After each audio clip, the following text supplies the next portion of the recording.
नमस्कार दोस्तों, स्वागत है आपका आपके अपने चैनल शिक्षा की ज्योति ऑल क्लासेस पर। तो आज की क्लास से हम शुरू कर रहे हैं हमारी हिंदी व्याकरण को। जैसा कि आपकी इच्छा थी कि हम वर्ण विचार से ही व्याकरण को शुरू करें, तो हम वर्ण विचार से ही शुरू करेंगे। आज की क्लास में हम वर्णमाला को पढ़ेंगे। वर्णमाला में भी हम मुख्य स्वरों को पढ़ेंगे, ठीक है। क्योंकि वर्णमाला में क्या पढ़ना है, स्वर पढ़ने हैं और व्यंजन पढ़ने हैं। वैसे तो सभी को सब कुछ आता है, लेकिन जो उनका वर्गीकरण होता है अलग अलग प्रकारों से, वहाँ से प्रश्न आ जाते हैं। तो हम स्टार्टिंग से ही पढ़ेंगे और मेरी कोशिश रहेगी कि स्वरों से आने वाला प्रश्न आज की क्लास से बाहर ना जाए, ठीक है। और क्लास ज़्यादा लंबी बिल्कुल भी नहीं करूँगी मैं। 20 मिनट से कम ही क्लास होगी हमारी, जितनी भी होगी, ठीक है।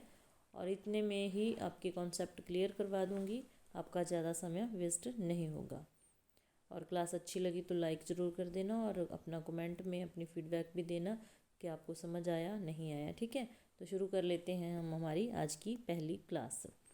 तो सबसे पहले स्वरों की परिभाषा के बारे में सभी लोग जानते हैं कि जिन ध्वनियों का उच्चारण स्वतंत्र रूप से किया जाता है, अर्थात उनके उच्चारण में अन्य वर्णों की आवश्यकता नहीं पड़ती, उन्हें स्वर कहते हैं। आज की क्लास बिल्कुल छोटी रहेगी, 10 मिनट में हो जाएगा। आज हम स्वर ही पढ़ेंगे, व्यंजन नेक्स्ट क्लास में पढ़ेंगे, ठीक है। तो सभी को पता है कि जो मुख्य स्वर होते हैं 11 होते हैं, ठीक है। ए आ ई उ री ए ओ औ, ठीक है। आपने ये ध्यान रखना है कि मुख्य स्वरों की बात हो रही है, मूल स्वरों की बात हो तो वो 4 ही होते हैं। मूल स्वर हमारे 4 ही होते हैं, ध्यान रहना है, ठीक है। उसके बाद आ जाता है अनुस्वार, विसर्ग और अनुनासिक। चंद्रबिंदु होता है, इसको अनुनासिक बोलते हैं, ठीक है। फिर आ गया स्वरों का वर्गीकरण, जो हमने मेनली पढ़ना है। सबसे पहले है मात्रा के आधार पर लगने वाले समय के आधार पर 3 प्रकार के स्वर होते हैं। याद रखना है किस आधार पर कितने प्रकार होते हैं, आपने इसको याद रखना है, ठीक है। तो मात्रा के आधार पर लगने वाले समय के आधार पर कितने प्रकार के होते हैं, 3 प्रकार के होते हैं। कौन कौन से होते हैं? ह्रस्व स्वर, दीर्घ स्वर और प्लुत स्वर। हम बचपन से पढ़ते आए हैं, इसको आपको पता ही है, ठीक है। याद फिर भी करना है। तो ह्रस्व स्वर का नाम एक और होता है एक मात्रिक स्वर, लघु स्वर भी इनको बोला जाता है और मूल स्वर इनको बोला जाता है, क्योंकि बाकी स्वरों का निर्माण इनके द्वारा ही होता है। तो मूल स्वर कौन कौन से हो गए? ए हो गया, ई होगी, ऊ होगी, री होगी, ये छोटे छोटे हो गए, ठीक है। और री होगी। इसमें इनकी संख्या भी याद रखनी है, कितनी होती है? 4 होती है। दूसरा है हमारा दीर्घ स्वर। दीर्घ स्वर, ठीक है। दीर्घ स्वर हो गया, दीर्घ स्वर द्विमात्रिक स्वर हो गया, गुरु स्वर हो गया, संधि स्वर। ये चारों नाम इसके हैं। संधि स्वर क्यों है? क्योंकि 2 स्वरों के मेल से, संधि से इनका निर्माण होता है, तो ये हो गए संधि स्वर। इनकी संख्या कितनी होती है? इनकी संख्या होती है 7। इनकी संख्या हो गई 7। कितनी हो गई? 7। ध्यान देना है। इसमें भी 2 प्रकार के होते हैं। जो दीर्घ स्वर होते हैं वो भी 2 प्रकार के होते हैं, एक सजातीय दीर्घ स्वर और एक विजातीय दीर्घ स्वर। अच्छे से याद रखना है, सजातीय दीर्घ स्वर और विजातीय। सजातीय क्यों होते हैं? क्योंकि दोनों एक ही जाति के होते हैं। ए मिला आ बन गया, ई मिली ई बन गई, ऊ मिला ऊ बन गया। ये टोटल हो गए 3। संख्या याद रखनी है, ठीक है। उसके बाद है विजातीय दीर्घ स्वर। विजातीय में ई मिले ए बन गया, ए मिले, यहाँ जो ए बना बड़ी ए बन गई, ऊ मिला ओ बन गया, और ओ मिलेगा तो बड़ा ओ बन जाएगा, ठीक है। तो ये टोटल हो गए हमारे 4। तो अब जहाँ तक आपको पता चल गया मात्रा के आधार पर कितने प्रकार के हो गए, मात्रा में लगने वाले समय के आधार पर 3 प्रकार होते हैं, ह्रस्व स्वर, दीर्घ स्वर और प्लुत स्वर, ठीक है। प्लुत स्वर एक संस्कृत का स्वर है, इसका प्रकार है, लेकिन आपको ध्यान रखना है ये त्रिमात्रिक स्वर होता है, इसका साइन इस प्रकार से होता है, ठीक है। तो ये हमारे हो गए। उसके बाद आ गया उच्चारण स्थान के आधार पर स्वरों को 3 भागों में बांटा गया है। मोस्ट इम्पोर्टेंट है, यहाँ से प्रश्न पूछा जा सकता है, ठीक है। तो कौन कौन से प्रकार होते हैं? पहले तो ध्यान रखना है कितने प्रकार हो गए? 3 हो गए। कौन कौन से? अग्रस्वर, मध्य स्वर, पश्च स्वर। अग्रस्वर, मध्य स्वर, पश्च स्वर, ठीक है। अग्र स्वर, मध्य स्वर, पश्च स्वर। अब ये अग्र मध्य पश्च क्या है? क्योंकि जब भी हम किसी वर्ण का, स्वर का, व्यंजन का उच्चारण करते हैं ना, तो जो मेन हमारा रोल होता है हमारी जीभ का होता है। जीभ से ही तो उच्चारण होता है, जीभ इधर उधर घूमती है, ठीक है। तो जिन स्वरों के उच्चारण में जीभ का अगले वाला हिस्सा अग्र स्वर, अगले वाला हिस्सा काम आता है, वो अग्र स्वर हो गए। जिसके उच्चारण में जीभ का जो मध्य वाला पार्ट है वो काम करता है, वो मध्य स्वर हो गए। और जिनके उच्चारण में जीभ का पिछला हिस्सा काम करता है तो वो हमारे पश्च स्वर हो गए। इसके लिए आपको बोल के देखना है, फिर ही आपको पता चलेगा, क्योंकि रट्टा मारने से तो कुछ नहीं होता, ठीक है।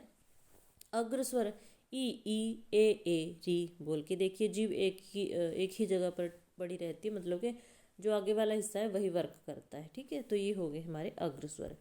मध्य स्वर में ना अगला हिस्सा ना पिछला हिस्सा, बीच में से आवाज आती है, तो ये हो गया हमारा मध्य स्वर। जब पश्च स्वर का उच्चारण करते हैं तो पीछे से आवाज आती है, आ ऊ ओ औ, तो जीभ का पिछले वाला हिस्सा वर्क कर रहा है, ठीक है। तो ये हमारे हो गए उच्चारण स्थान के आधार पर स्वरों के 3 भेद, अग्र स्वर, मध्य स्वर और पश्च स्वर, ठीक है। तो अब हमारे आ गया जो तीसरे प्रकार से इसका विभाजन किया गया है, मुख आकृति के आधार पर स्वर के भेद। ये भी बहुत ही इम्पोर्टेंट है। तो कितने प्रकार हो गए? 4 प्रकार होते हैं। मुख आकृति के आधार पर कितने प्रकार हो गए? 4 प्रकार हो गए।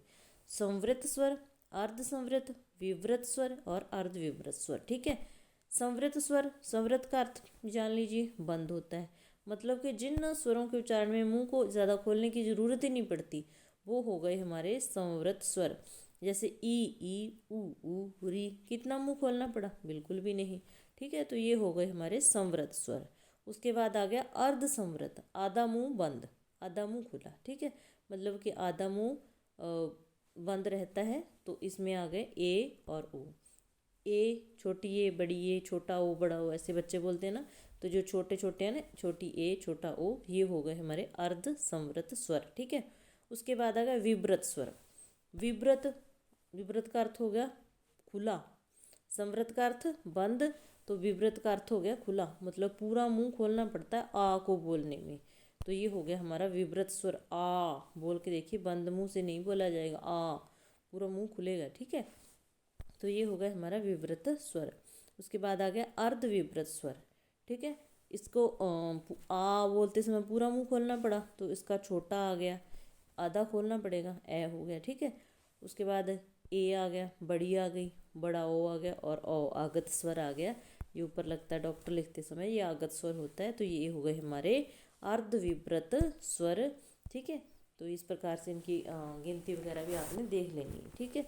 फिर आगे आ गया जो वर्गीकरण हुआ है वो ओष्ठाकृति के, क्योंकि स्वरों के उच्चारण में हमारे होठों की भी तो आकृति बनती है ना, उसी आधार पर ये विभाजन हुआ है। तो वृत्ताकार स्वर और अवृत्ताकार स्वर। कुछ स्वरों के उच्चारण में जो हमारे होंठ है बिल्कुल गोल वृत्त की तरह हो जाते हैं, और कुछ के उच्चारण में ये ऐसे ही रह जाते हैं, ठीक है। तो इसी आधार पर ये वर्गीकरण हुआ है। ऊ ओ, चारों को बोलते समय जो होंठ है वो गोल हो जाते हैं, तो ये हो गए हमारे वृत्ताकार स्वर, ठीक है। अवृत्ताकार, ए आ ई ए, कोई वृत्त नहीं बन रहा, बिल्कुल मुंह वैसे का वैसा रह जाता है, ठीक है। तो ये हो गए हमारे अवृत्ताकार स्वर, ध्यान देना है, ठीक है। आगे आ गया स्वरों का उच्चारण स्थान, मोस्ट इम्पोर्टेंट है, उच्चारण स्थान खास करके पूछा जाता है, ठीक है। तो ए आ, जैसे कै वर्ग होता है, कंठ ध्वनियाँ होती हैं कै वर्ग वाली, ठीक है। उसी प्रकार से ए आ, जो ए आ है ये कंठ ध्वनियाँ हैं, ए आ कंठ ध्वनियाँ हैं। ई तालु तालव्य ध्वनियाँ हैं, क्योंकि जो बोलते हैं वही जीव का काम है बोलते समय।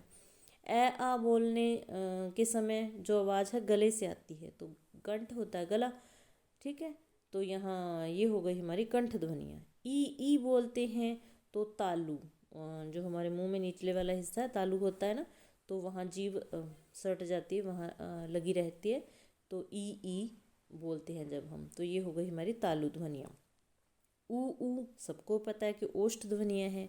फिर मूर्धा, मूर्धा होता है मुंह में ऊपर वाला हिस्सा जहाँ जाकर जीभ टच करती है।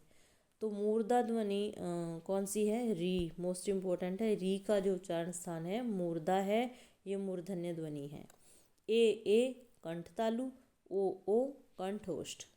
क्योंकि ये बताइए आपको ये ओष्ठ ध्वनियाँ हैं तो कंठ से भी आवाज़ आती है, ये कंठोष्ठ हो गई, ए कंठ तालु हो गई। ठीक है, तो ये उच्चारण स्थान के आधार पर भी ये इनका वर्गीकरण हो गया, इनको याद रखना है। अब जो सारे के सारे स्वर होते हैं वो क्या होते हैं? सहघोष होते हैं और अल्प प्राण होते हैं। ये व्यंजनों में हम अल्प प्राण महाप्राण अच्छे से करेंगे क्योंकि ये बहुत पूछा जाता है।